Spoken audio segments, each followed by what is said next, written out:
Vamos lá. Então, gente, coloquei um textinho aí hoje que eu acabei pegando, que eu achei que coisa mais linda, né? Então, vamos compartilhar um pouco de sabedoria. Esse livro é muito interessante quanto a conteúdo. Me agrada muito lê-lo. Ele fala lá na Eclesiastes 3, peguei só o versículo 9 ao 12, ele fala assim, ó, o que as pessoas ganham com tanto trabalho árduo e o fardo que Deus pôs sobre toda a humanidade, e, no entanto, Deus fez tudo apropriado para seu devido tempo. Ele colocou um senso de eternidade no coração humano, mas mesmo assim ninguém é capaz de entender toda a obra de Deus, do começo ao fim. Concluí, portanto, que a melhor coisa a fazer é ser feliz e desfrutar a vida enquanto é possível. Então, gente, a gente não sabe nossa jornada, né? Amanhã eu vou ser feliz, amanhã eu vou ser feliz, amanhã eu vou ser feliz. Por que não ser feliz agora? Né? Essa é a mensagem que Salomão deixa aí nesse texto, que é bem legal. Beleza? Mas a gente não está aqui para debater filosofia, apesar de ser professor, ser uma filosofia pura, né? Falar para o que a gente veio hoje aqui, falar sobre síndrome das pernas inquietas. Tá? Acontece bastante, né? No ambulatório, a gente vê bastante caso disso daí. Então, como me pediram, quando eu pedi sobre o que vocês queriam ter mais informações, esse foi um dos pedidos. E aí eu vou falar um pouquinho para vocês sobre. Então, essa síndrome, ela também é um tipo de, tá? Não é a mesma, mas ela também é conhecida como transtorno do movimento periódico do membro, tá? Esse transtorno do movimento periódico do membro, ele também pode afetar não só pernas, mas também os braços, tá? Quando ele fala de síndrome das pernas inquietas, é porque preponderantemente acontece nas pernas. Quando acontece nos membros, ele transita para esse transtorno do movimento periódico do membro. Legal? E isso também tem um nome de doença de Willis-Ekman. Legal? E aí, só uma curiosidade, foi procurar por doença de Ekman, ele fala que é uma parasitose imaginária. A pessoa acha que está com parasitas na pele. Eu falei, mas isso não tem nada a ver com síndrome da pele inquieta. Aí eu fui descobrir que é a doença de Willis-Ekman. Legal? Só uma curiosidade para vocês. Então, isso daí pode acontecer em qualquer idade, tá? Não é restrito a idoso, mas conforme vai envelhecendo na fase adulta e na velhice ela é mais comum. Ele fala que é prevalente na fase adulta, sendo agravada durante ou na época do envelhecimento. Certo? E aí, para ter uma característica específica disso, ele fala, ó, os casos mais severos dessa síndrome são identificados em idosos. Tá? Então é uma coisa que a gente vai ver acontecendo mais em pessoas de média idade para cima. Então, acho que o caso mais novo que eu tinha visto sobre isso era algo como 46, 48 anos. Então você vê que é na fase adulta, o adulto mais velho, né? E chegando a ser mais comum no envelhecimento, na velhice, e é onde ele fica mais severo, porque provavelmente já começa na fase adulta e aí vai só agravando conforme vai passando o tempo. Legal. E aí, ó, para ter uma base disso, ele fala que é o seguinte, ó, a síndrome das pernas inquietas é um transtorno sensório-motor, só que ele é crônico. Tá? Então, é uma questão tanto da motricidade quanto da sensibilidade. Então, às vezes, a pessoa não sente, a perna não se mexe, mas ela sente a necessidade de mover por conta de um incômodo sensorial. É mais frequente no sexo feminino, provoca sensações desconfortáveis nos membros inferiores. Que nem eu falei, a gente está falando de síndrome das pernas inquietas, então ele vai ser característico dos membros inferiores. E aí essas sensações desconfortáveis variam, como formigamento, irritação, que é o que eu estava falando para vocês, da questão sensorial. Tá? ou sensação de picadas, fincadas na pele, né? Na perna e nos pés. Quando está em posição sentada ou deitada, isso é preponderante. Não é quando a pessoa está em pé, não é quando a pessoa está em movimento, é quando a pessoa senta, deita ou pensa em descansar. Então ela senta para descansar, ela não consegue, ela tem que levantar e continuar andando. Ela tem que levantar para fazer alguma coisa. Tá? Então ele fala, ó, quando está em posição sentada ou deitada, leva a pessoa a se movimentar. Tá? Ela tem que movimentar as pernas. E todos os casos que passaram pela clínica, todos os casos que eu já tratei dessa parte, ou tentamos tratar, né, nem todos foram de sucesso, a pessoa não bastava só massagear, não bastava, ela tinha que levantar e sair andando. Tá? Ela tinha que arrumar alguma coisa para fazer. E aí, o que acontece por causa disso? A pessoa não consegue nem iniciar o sono, e quando inicia o sono, o movimento das pernas faz com que ela acorde. Então, acaba sendo também acaba levando, né, a um problema de sono. E isso acaba levando a estresse, acaba levando a cansaço, fadiga crônica. Então, é um problema meio delicado aí, essa questão. Beleza. Então, o que os médicos falam, o que a ciência fala sobre a síndrome das pernas inquietas? Ó, a gente não sabe de onde vem, não sabe o que acontece, mas a gente suspeita que está relacionada com desequilíbrio na dopamina. Por que eles falam isso? Porque a dopamina quem controla a atividade motora do corpo.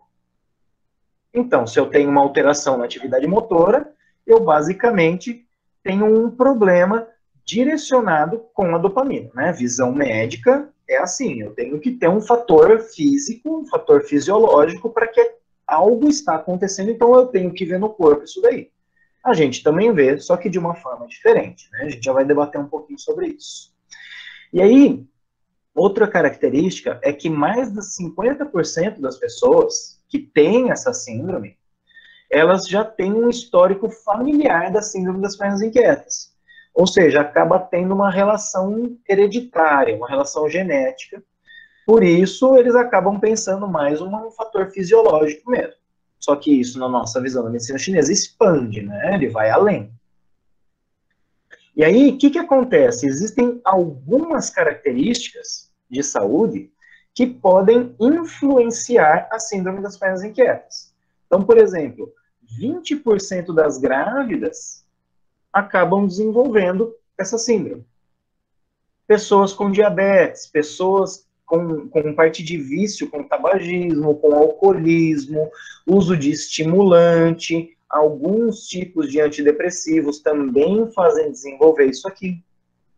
E aí, olha que coisa interessante, anemia, obesidade, e aí, ó, doenças crônicas renais ou hepáticas, deficiência de ferro, tá? Os que eu fui achando algumas prevalências, eu fui colocando aí junto, e também está relacionado, gente, a algumas doenças neurológicas.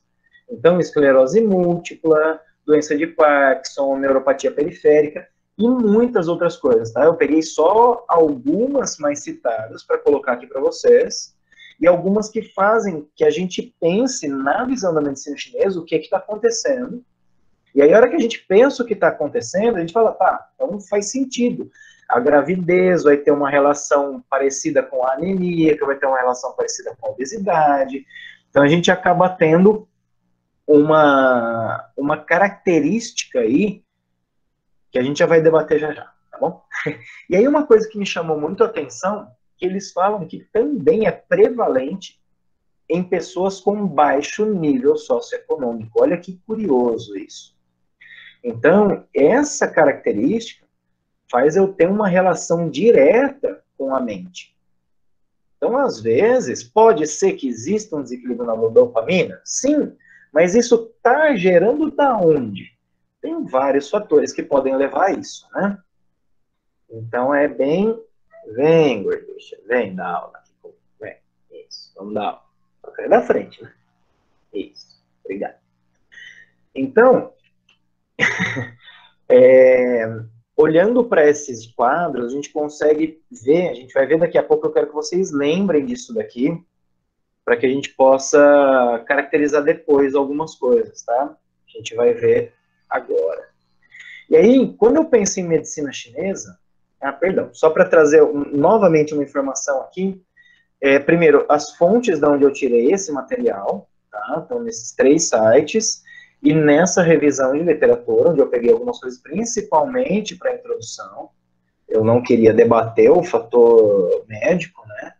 E aí, ó, nesse grupo internacional de estudo da síndrome das pernas inquietas, eles falam que são 4 fatores mínimos para você considerar esse diagnóstico, que é essa necessidade incontrolável de se movimentar, principalmente as extremidades, né? E aí, ó, pode ter a relação, que nem eu falei, sensorial. Os sintomas aparecem ou pioram no repouso. Pode ser parcial ou totalmente aliviado pela atividade motora.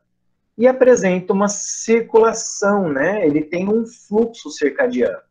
Ou seja, ele é mais intenso no período noturno. Beleza? Então, para quem já estuda medicina chinesa, a hora que olha isso daqui, fala, meu, eu tenho um quadro já, eu tenho uma característica nisso daqui. E eu gostaria que vocês descrevessem aí para mim o que vocês acham que basicamente, num geral assim, é excesso de yang, é excesso de calor, não, é deficiência de yin. O que é? Olhando assim para esses 4 itens mínimos, o que vocês acham que acontece com essa pessoa? Escrevam aí para mim, por gentileza. Então, quando a gente pensa na medicina chinesa, o que a gente está falando? O que ele está falando ali? Ó? Qual é a característica básica? Eu preciso me movimentar. Eu preciso levantar, eu preciso me mexer, eu preciso sacudir a perna, eu preciso fazer alguma coisa com as pernas. A hora que eu falo que eu preciso de movimento, isso me faz lembrar de um yang em excesso. Peraí, não, ó, eu preciso gastar isso que eu tenho. Tá? Agora, esse yang, tanto que eu coloquei entre aspas aí, ele pode não ser muito bem o yang, né? Então, quando eu falo de um yang em excesso, eu posso estar pensando em um excesso de calor ou em um yin com deficiência, certo? Que vai me levar os dois praticamente ao mesmo quadro. Ali a gente não tem sintoma de frio nem sintoma de calor envolvido. O sintoma principal que a gente tem é esse aqui, ó, necessidade de movimento. Certo? E aí, o que eu quero que vocês pensem? Quando eu penso em membro inferior, qual a primeira coisa que me vem na cabeça? Primeiro, se é membros, eu tenho uma relação direta com o baço. Por quê? O baço se apresenta nos membros. Agora, quando eu falo de membros inferiores, eu estou tendo uma relação muito grande com o rim, especificamente.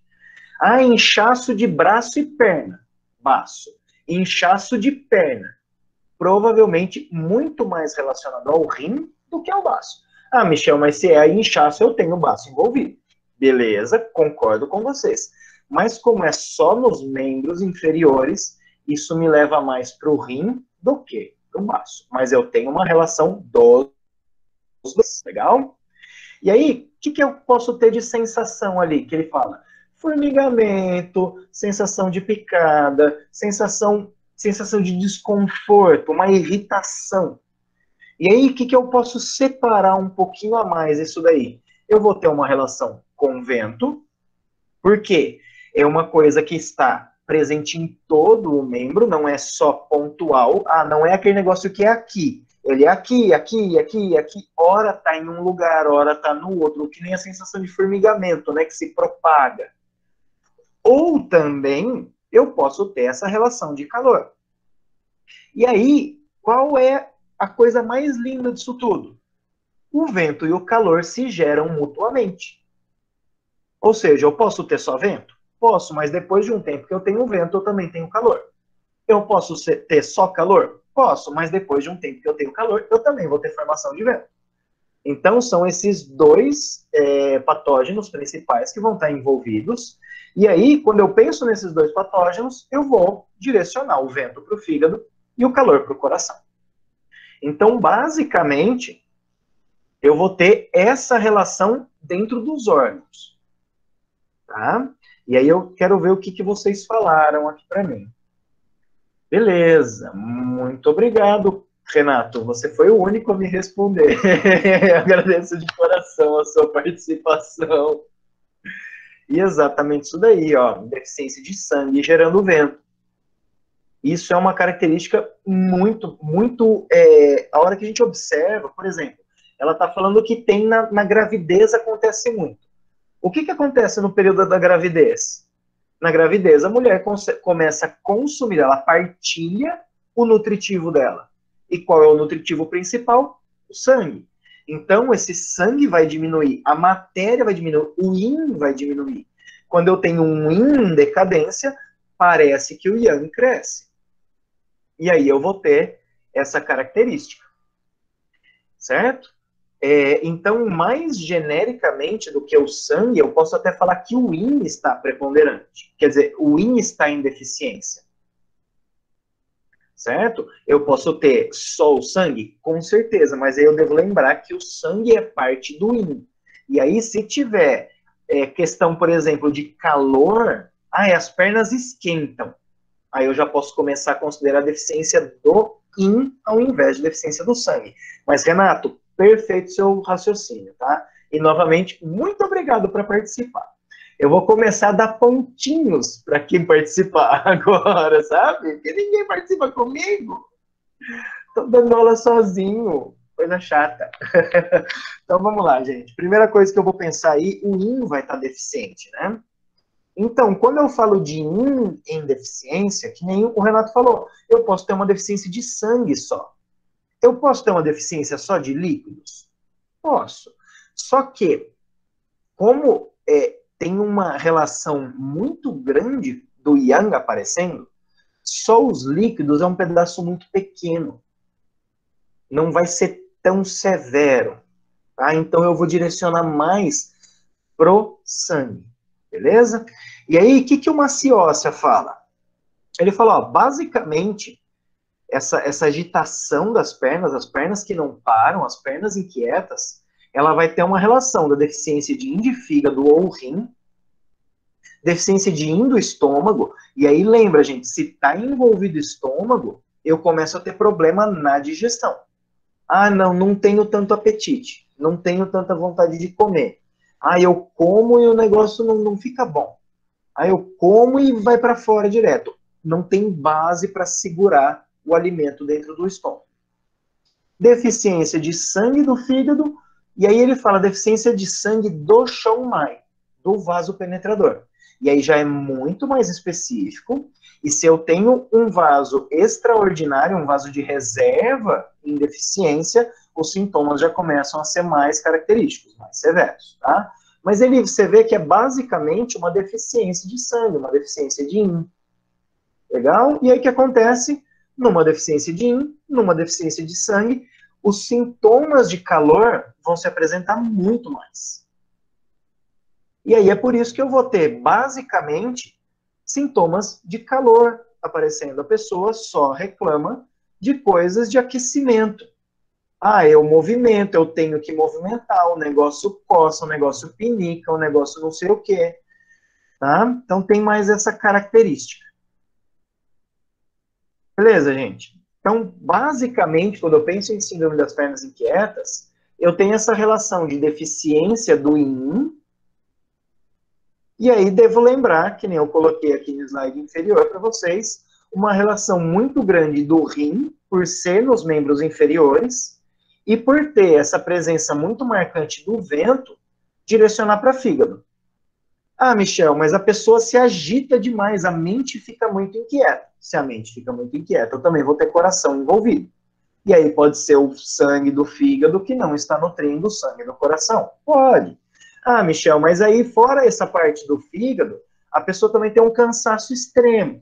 Então o baço também já está em deficiência. Então, conforme a gravidade do caso, eu vou selecionar. Mas, basicamente, gente, numa vista ampla, síndrome das pernas inquietas é isso aí. Legal? Simples, fácil e prático. Não tem muita coisa para pensar. Tá? E aí vai depender o quê? Cada caso é um caso. Então, eu vou ter que investigar o caso como um todo para poder falar mais diretamente o que está acontecendo com aquele indivíduo. Porque síndrome das pernas inquietas, para a gente, é muito pouco. Não dá para a gente considerar, é síndrome das pernas inquietas, então é isso. Não, eu preciso debater, né? Eu preciso tentar saber o que é que está acontecendo. Tá? Legal? Então ficou mais dúvida, gente, me perguntem. Não tem muita coisa a debater, vocês veem que é muito simples, né? Essa questão a hora que eu vejo o que é e eu olho os sintomas clássicos, ele fica bem rápido de direcionar. A gente pode expandir mais isso daí, claro, evidente, só que aí eu acredito que o que eu trouxe para vocês, você já tem o conhecimento de toda a fisiologia para saber que isso que eu estou falando faz muito sentido. Não, realmente é isso aí, beleza. Tá? Sim, Luciano, é muito característico da mulher grávida sentir o calor por conta dessa decadência do sangue. E aí, uma boa coisa, uma boa ideia para nutrir um pouco melhor esse sangue da grávida são alimentos mais vermelhos. Então, morango, beterraba, melancia. Bem que melancia é um pouco indigesto, né? Pode trazer um pouco de ânsia de vômito. Mas o morango ele é muito interessante para melhorar essa característica do sangue. Tanto que você vê, ele tem um formatinho lá de um coração, né? A beterraba também tem esse formato do coração. Então, lembrar que o coração gera o sangue me faz pensar nessa questão, alimentos que podem direcionar a nutrir melhor o sangue. Legal? Beleza. Gente, dúvidas sobre essa parte das pernas inquietas? Por gentileza, digam para mim, que aí eu vou voltar aqui para a aula de terça. Sim, Ellen, tem esse fator hereditário, só que aí eu queria trazer um debate aqui para que vocês pensem sobre. Porque, assim, pode ser hereditário? Pode. Tá? Não duvido nem um pouco sobre isso, perdão, a veradicidade da hereditariedade dentro das doenças. Porém, eu vejo aquela pessoa que viveu comigo do começo da minha vida até a minha fase adulta com determinado sintoma. Não é muito lógico que eu, por ver aquilo, acabe incorporando essa prática para mim? Acabe identificando que isso é normal? Então, às vezes, gente, não entendam no absurdo, tá? Mas, às vezes, essa questão da hereditariedade tem uma relação de se encontrar naquilo. Ah, eu acho que eu também tenho isso. É mais ou menos isso, mais ou menos isso. A filha pega a mania da mãe. Ah, então a mãe sempre organizou os pratos rasos, depois os pratos fundos, depois os pratos não sei o quê. A filha vai fazer igual, na maioria das vezes. Ah, a mãe pendura a calça para depois pendurar a camisa, para depois pendurar a camiseta. A filha provavelmente vai fazer igual. Tá? Sempre vai ter a ovelha negra, claro, eu sou uma ovelha negra, então, assim, é, tem muita coisa que a gente fala que é hereditário, mas eu acho que eu encaixo para mim, eu falo, isso daí eu acho que eu também tenho. Tá? É bem aquela questão do, como é que chama a pessoa que tem mania de ter doença? Você fala uma coisa para ela, fala, eu tenho isso. O outro fala, eu também tenho isso. Eu também tenho isso. Hipocondríaco, isso aí. Muito obrigado, Maiane. É bem isso daí. Então, Renata, aí é que tá. É o que eu tô falando. Não é sempre? Não. Mas aí eu tenho fatores que desencadeiam. Então, por exemplo, eu vejo que o estresse é um dos grandes fatores desencadeantes. Por quê? Quando eu estou estressado, o meu consumo de ti é muito grande. E aí eu não consigo formar sangue, eu não consigo nutrir o corpo. E aí, gente, visão básica. Eu, como professor, eu reparo nos alunos sentados, correto? E aí você tem uma parcela que tem aqueles pezinhos nervosos, sabe? O pezinho que não para, a perna que balança, o dedo que fica fazendo alguma coisa, a pessoa não consegue parar. Por quê? Por que, que ela não para? É o corpo que tem que se movimentar? É uma forma de parar a mente. Eu movimentar o corpo é uma forma da mente parar. Então eu posso ter essa relação, tá? Então isso que eu estou falando da hereditariedade, é por isso que eu não acredito muito. Ah, não, tem coisa que é hereditária? Tem. Só que tem teorias hoje falando que essa parte do DNA também é moldável. Eu posso ou não expressar determinados genes de acordo com a minha forma de vida, da minha forma de ver a vida, da minha forma de levar a vida. E pra gente, na medicina chinesa, isso tem muita relação. Ah, mas eu vim com uma marca genética lá, fator de herança, né? A gente tem isso na medicina chinesa. Tem o DIN afetado. Eu vou ter a minha essência afetada. Isso pode modificar? Pode, eu acredito que pode. Tanto que a gente tem N casos aí na ciência que eles falam o quê? Ah, isso é milagre. Por quê? Porque ninguém sabe explicar. Então, o câncer semana passada estava, essa semana não está. Milagre. O que é milagre? É aquilo que a gente não consegue explicar. Se a gente não consegue explicar, a gente dá um nome. Milagre. Então, assim, eu posso me entender ou eu posso usar uma forma de extravasar. Pode ser um sintoma gerado por uma condição física ou, que nem eu falei lá, eles encaixam um dos fatores desencadeantes da síndrome das pernas inquietas, o baixo nível socioeconômico. Que relação hereditária tem isso? Ah, eu tô na Índia, que eu nasço numa casta pobre, eu vou manter numa casta pobre? Não é mais assim a vida, né? Em alguns locais até é, alguns lugares até é, mas não é mais normal isso. Então dá pra gente pensar um pouco além aí. Insônia crônica também o quê? Insônia crônica é um problema seríssimo, né? E aí pode ter essa relação também do Shen perturbado, e aí eu posso ter excesso de calor também por deficiência de sangue, com certeza, grande maioria dos casos. Grande maioria dos casos, Maria. É exatamente isso. Tá?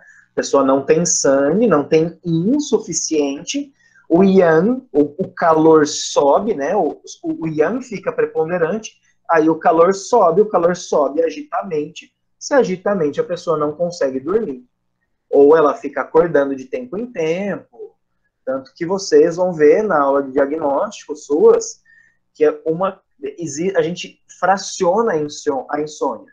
A gente tem a insônia inicial, que é essa que eu deito e não consigo dormir, e tem também a questão de dormir e acordar repetidamente, a insônia de manutenção.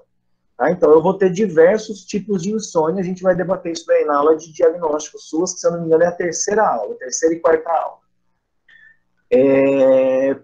Pode, Renato, pode sim. Pode sim. O Renato diz que a questão socioeconômica pode ter uma relação com nutrição, com certeza. Por quê? Quanto mais baixa a minha renda, pior a minha qualidade de alimentação, né? Eu vou escolher alimentos mais baratos e normalmente, hoje principalmente, alimentos mais baratos querem dizer menos saudáveis. Então, sim, pode ter essa relação também, Renato.